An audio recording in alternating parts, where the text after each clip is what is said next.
안녕하세요. 저는 올해 76세 할머니입니다. 좀 긴 얘기인데 끝까지 들어주셨으면 해요. 구독과 좋아요도 꼭 부탁드립니다. 저는 딸 내외 손주 둘과 함께 살고 있어요. 남편은 10년 전에 먼저 가셨고, 딸이 엄마 혼자 계시면 쓸쓸하잖아요. 우리랑 같이 살아요라고 해서 함께 살게 됐죠. 처음엔 정말 좋았어요.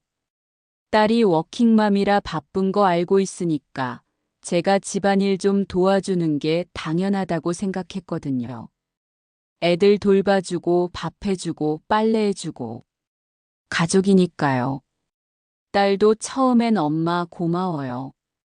엄마 덕분에 우리가 살아요라고 했어요. 그런데 시간이 지나면서 뭔가 달라지더라고요. 엄마, 오늘 좀 피곤해서요. 애들 밥 해주세요. 처음엔 가끔이었어요. 딸이 힘든가 보다 했죠. 엄마, 빨래 돌려놨는데 널어주세요. 엄마, 애들 학원 데려다 주세요. 엄마, 장 좀 보고 와주세요. 점점 자주 부탁하게 되더라고요. 그래도 딸이 직장 다니느라 힘든 거 아니까 해줬어요. 그런데 어느 순간부터는 부탁이 아니라 당연한 일이 된 거예요. 엄마, 애들 저녁 뭐 해줄 거예요? 엄마, 내일 도시락 싸주세요. 엄마, 설거지 안 하셨네? 아, 그리고 화장실 청소도요. 부탁할 때는 해주세요라고 했는데, 이제는 하세요가 됐어요. 작은 차이인 것 같지만, 저는 그 차이를 느꼈어요. 그래도 참았어요. 내 딸이고 내 손주들이니까요. 사위는 더 미묘해요. 직접적으로 뭐라고 하지는 않거든요. 대신 이런 식으로 말해요. 어머님이 계셔서 우리가 정말 든든해요. 아이들도 할머니를 무척 좋아하고요. 듣기엔 좋은 말인데 뭔가 이상했어요. 마치 제가 이 집에 있어야 하는 이유를 설명해 주는 것 같은. 요즘 애 맡기는 게 얼마나 비싼지 아세요? 어머님이 계시니까 우리가 얼마나 절약이 되는지. 이런 말도 자주 해요. 고마워하는 건지, 제가 돈 버는 도구인지 헷갈리더라고요. 결정적인 건 제가 아팠을 때였어요. 몇 달 전에 무릎이 아파서 병원에 갔는데 인공관절 수술을 해야 한다고 하더라고요. 딸한테 얘기했더니 첫 마디가 뭔지 아세요? 엄마, 언제 수술해요? 가 아니라, 엄마 수술하면 언제까지 못 움직이세요? 였어요. 그 다음 말이 그럼 그 사이에 애들은 어떻게 해요? 제가 육아휴직도 다 썼는데. 아, 그 순간 뭔가 확 깨달았어요. 딸에게 저는 아픈 엄마가 아니라 일 못하는 일손이구나. 수술 날짜 잡고 입원하는 날, 딸이 병원까지 데려다 줬어요. 그런데 병원 입구에서 하는 말이, 엄마, 저는 올라가지 않을게요. 회사에 급한 일이 있어서요. 수술 끝나면 연락 주세요. 그리고 차에서 내리면서 엄마 혹시 수술 후에 재활 기간이 어떻게 되나 물어봐 주세요. 계획을 세워야 해서요. 계획이요? 제 회복 계획이 아니라 누가 집안일을 할지에 대한 계획. 수술실 앞에서 혼자 기다리면서 눈물이 났어요. 76년을 살면서 이렇게 외롭다고 느낀 적이 없었거든요. 수술은 잘 됐어요. 그런데 회복하는 동안 더 힘들었어요. 무릎이 아파서 절뚝거리면서 겨우 걸어 다니는데 딸이 하는 말이 엄마 아프신 건 알겠는데 애들 밥은 해주셔야죠. 제가 요리할 시간이 어디 있어요. 엄마 앉아서 할 수 있는 일부터 하세요. 설거지라든지. 사위는 아예 대놓고 말해요. 어머님 무릎 수술이면 손은 멀쩡하잖아요. 앉아서 할 수 있는 일들이 많은데요. 그때 정말 화가 났어요. 하지만 참았어요. 가족이니까. 그런데 어느 날 밤 잠들기 전에 화장실을 가려고 방에서 나오는데 거실에서 딸과 사위가 이야기하는 소리가 들렸어요. 여보, 우리 엄마 언제쯤 완전히 나을까? 의사가 3개월은 걸린다고 했잖아. 아이고, 그럼 그때까지 내가 다 해야 하는 거야? 벌써 지쳐 죽겠는데. 그래도 참아야지. 어머님이 나으시면 다시 해주실 텐데. 참아야 한다는 말이 가슴에 꽂혔어요. 제가 아픈 게 참아야 할 일이라니. 그 다음에 더 충격적인 말을 들었어요. 솔직히 말해서 우리 엄마 없으면 우리가 못 살잖아. 애 봐주고 밥 해주고 집안일 다 해주고. 맞아. 베이비시터 쓰려면 월 200만 원인데 우리 엄마는 공짜잖아. 공짜가 아니라 우리가 먹여 살리는 거 아니야? 그래도 집세, 식비 빼면 베이비시터보다 훨씬 싸지. 그 순간 온 세상이 무너지는 것 같았어요. 먹여 살린다. 베이비시터보다 싸다. 저는 딸에게 엄마가 아니라 저렴한 가사도우미였구나. 그날 밤 한숨도 못 잤어요. 76년을 살면서 이렇게 처참하게 느낀 적이 없었거든요. 다음 날부터 딸과 사위를 유심히 관찰해 봤어요. 엄마, 고마워요라는 말은 언제부터인가 사라졌고, 엄마, 이거 왜 안 하셨어요? 가 늘었어요. 엄마가 있어서 다행이에요는. 엄마는 할 일이 없으니까 괜찮죠? 가 됐어요. 제가 TV 보고 있으면, 엄마, TV 보실 시간에 설거지나 하세요. 제가 친구들과 전화 통화를 하고 있으면, 엄마, 전화는 나중에 하시고 애들 간식 먼저 챙겨주세요. 마치 제가 놀고 있으면 안 되는 사람인 것처럼. 가장 충격적이었던 건 제 생일이었어요. 딸이 아침에 엄마 생일 축하해요라고 인사는 했어요. 그런데 바로 이어서 하는 말이, 엄마, 저희 오늘 회식이 있어서 늦을 거예요. 애들 저녁 해주세요. 제 생일인데 제가 애들 밥을 해줘야 한다고요? 저녁에 혼자 애들과 라면 끓여 먹으면서 생각했어요. 이게 내 인생인가? 그때부터 결심했어요. 조용히 나만의 계획을 세워보자고. 먼저 제 통장을 확인해 봤어요. 평생 급식실에서 일하면서 조금씩 모아둔 돈이 있었거든요. 딸은 모르는 돈이에요. 혹시 모를 일에 대비해서 따로 숨겨둔 거죠. 그리고 인터넷을 검색해 봤어요. 손녀가 가르쳐준 덕분에 이제 웬만한 건 다 할 수 있거든요. 70대 혼자 살기 좋은 곳, 전세집 구하는 방법, 노인 혼자 살기 준비 사항. 찾아보니까 생각보다 정보가 많더라고요. 요즘은 70대도 혼자 잘 사시는 분들이 많대요. 특히 동해안 작은 도시들이 좋다고 하더라고요. 집값도 저렴하고 공기도 좋고 노인 복지시설도 잘 되어 있고.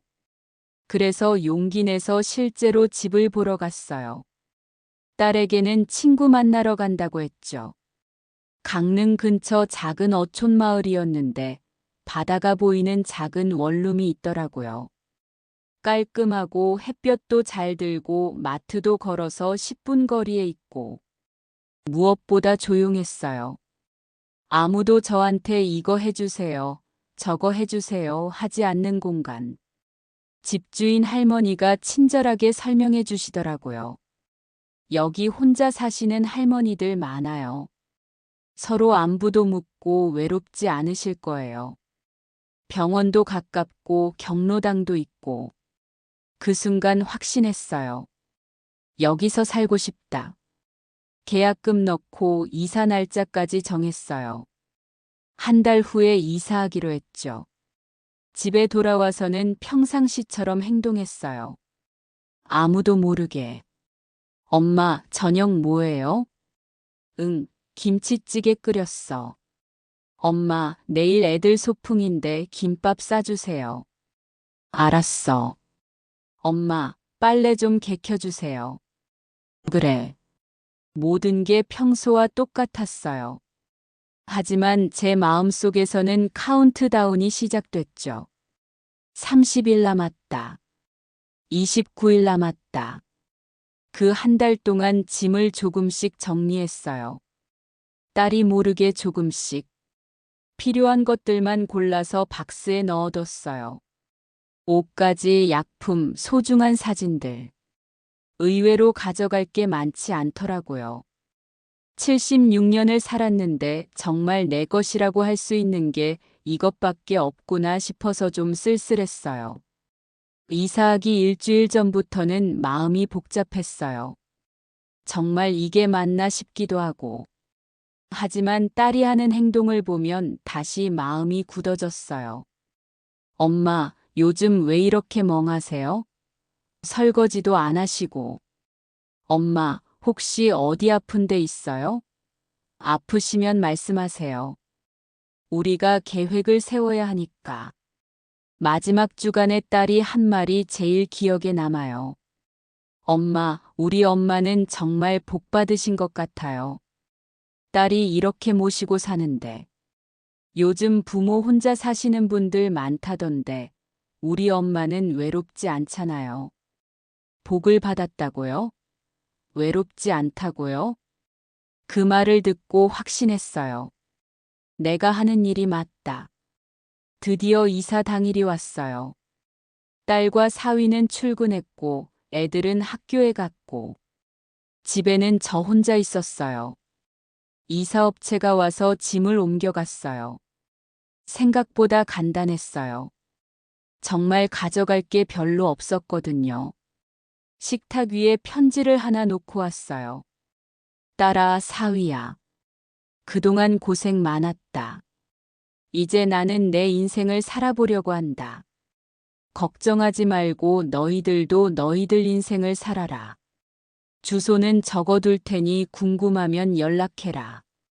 그리고 새 주소와 전화번호를 적어뒀어요. 강릉으로 가는 버스 안에서 딸한테 문자가 왔어요. 엄마, 이게 뭐예요? 어디 가신 거예요? 당장 집에 들어오세요. 저는 이렇게 답장했어요. 걱정하지 마라. 엄마는 잘 살 거야. 너희들도 이제 자유롭게 살아라. 그 후로 전화가 수없이 왔어요. 딸, 사위, 심지어 손주들까지. 처음엔 화가 난 목소리였어요. 엄마, 이게 뭐 하시는 짓이에요? 우리 생각은 안 하세요? 어머님, 애들은 어떻게 해요? 갑자기 이러시면 저희가 어떻게 해요? 그 말을 들으면서 웃음이 나왔어요. 진짜 걱정은 저의 안전이 아니라 누가 애들을 돌볼지에 대한 거더라고요. 일주일 정도 지나니까 연락이 줄어들더라고요. 아마 딸이 직접 집안일을 해보면서 얼마나 힘든 일인지 깨달았을 거예요. 한 달 후에 딸이 찾아왔어요. 처음 보는 모습이었어요. 살이 빠지고 지쳐 보이고. 엄마, 집에 돌아가시죠. 왜? 저희가 잘못했어요. 엄마가 얼마나 힘드셨는지 이제 알겠어요. 그때 딸이 울더라고요. 진짜 울음이었어요. 엄마, 저는 엄마가 그냥 당연히 해주시는 줄 알았어요. 엄마가 힘든 줄 몰랐어요. 엄마 없이 살아보니까 정말 못 살겠어요. 애들도 할머니 찾고 저도 미치겠고. 그래서 엄마가 돌아가면 다시 예전처럼 살 거야? 딸이 대답을 못 하더라고요. 아마 솔직히는 그런 마음이었을 거예요. 딸아, 엄마도 사람이야. 76년 동안 남을 위해서만 살았어. 이제 좀 나를 위해 살고 싶어. 하지만 엄마, 가족인데. 가족이면 서로 존중해야 하는 거 아니야? 나를 베이비시터 취급하는 게 가족이야? 딸이 깜짝 놀라더라고요. 제가 그 대화를 들었다는 걸 알았거든요. 엄마, 그건 됐어. 나는 여기서 잘 살고 있어. 너희들도 이제 어른인데 알아서 살아라. 딸이 울면서 갔어요. 솔직히 마음이 아팠어요. 하지만 흔들리면 안 된다고 생각했어요. 그 후로 한 달에 한 번씩 안부 전화가 와요. 처음보다는 많이 달라졌어요. 엄마 안녕히 지내세요? 응, 잘 지내고 있어. 엄마 건강은 어떠세요? 아픈 곳은 없으세요? 괜찮아. 여기 병원도 좋고 친구들도 생겼어. 엄마, 정말 죄송해요. 이제 된 일이야. 너희들도 잘 살아라. 요즘은 딸의 목소리가 많이 달라졌어요. 예전처럼 뭔가를 요구하는 목소리가 아니라 진짜 안부를 묻는 목소리예요. 저는 여기서 정말 행복해요. 아침에 일어나서 바다를 보면서 커피를 마셔요. 아무도 엄마, 이거 해주세요 하지 않아요. 점심에는 동네 할머니들과 함께 산책을 해요. 다들 저처럼 자식들 키우느라 고생하신 분들이라 서로 이해해요. 저녁에는 책을 읽거나 드라마를 봐요. 중간에 엄마 설거지 안 하셨네요? 하는 사람이 없어요. 가끔 외로울 때도 있어요. 하지만 예전처럼 무력감을 느끼지는 않아요. 무엇보다 제가 하고 싶은 일을 할 수 있어요. 그림도 그려보고 요리도 해보고 76년 만에 처음으로 제 시간을 제 마음대로 쓸 수 있게 됐어요. 지난주에는 손주들이 편지를 보내왔어요. 할머니 보고 싶어요. 할머니가 해주시는 밥이 그리워요. 마음이 아팠지만 답장을 이렇게 써줬어요. 할머니도 너희들이 보고 싶어. 하지만 할머니는 이제 할머니 인생을 살고 있어. 너희들도 엄마 아빠와 함께 행복하게 지내렴. 딸한테는 따로 문자를 보냈어요.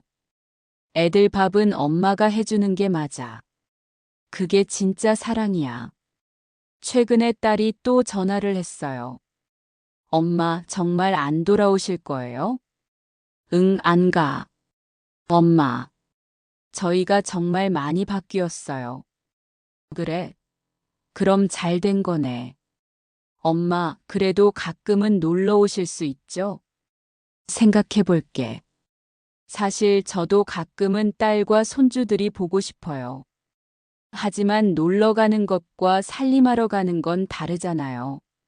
만약에 제가 놀러 간다면 딸이 저를 손님으로 대접해 줄 수 있을까요?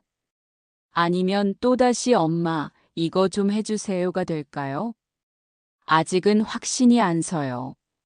지금 이 순간이 76년 인생에서 가장 평화로워요. 아무도 저를 뭔가를 해주는 사람으로 보지 않아요. 그냥 이정화라는 사람으로 봐줘요. 동네 할머니들도 정화 씨, 오늘 날씨 좋네요. 정화 씨, 같이 장 보러 갈까요?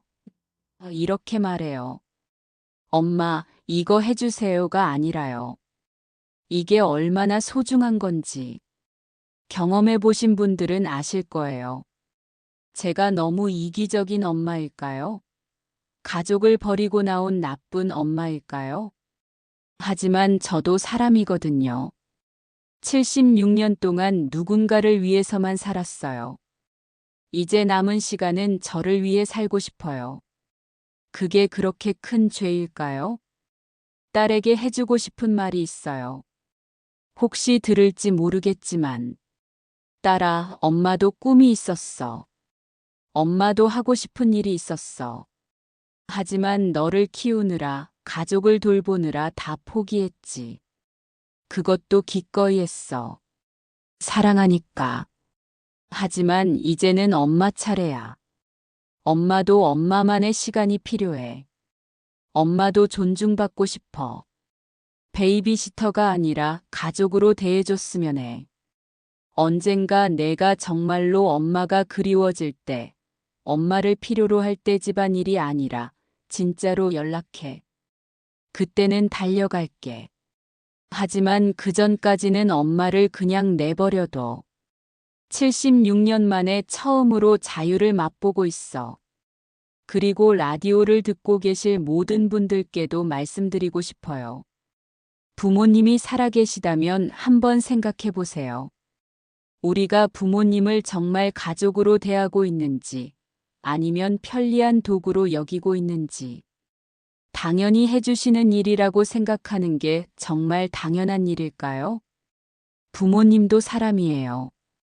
꿈도 있고 피곤할 때도 있고 인정받고 싶어 하세요. 고맙습니다. 수고하셨어요. 엄마 아빠 덕분이에요 라는 말 한마디가 얼마나 큰 힘이 되는지. 그리고 혹시 저처럼 힘든 상황에 계신 어르신들이 계시다면 용기 내세요. 나이가 들었다고 해서 참기만 할 필요는 없어요. 우리도 존중받을 권리가 있어요. 76세의 늦은 독립이지만 후회하지 않아요. 매일 아침 바다를 보면서 커피를 마시는 이 소소한 행복이 얼마나 소중한지. 긴 사연 들어주셔서 고맙습니다. 라디오를 듣는 모든 분들도 행복하시길 바라요. 그리고 딸아, 혹시 듣고 있다면 엄마는 잘 지내고 있어. 걱정하지 마.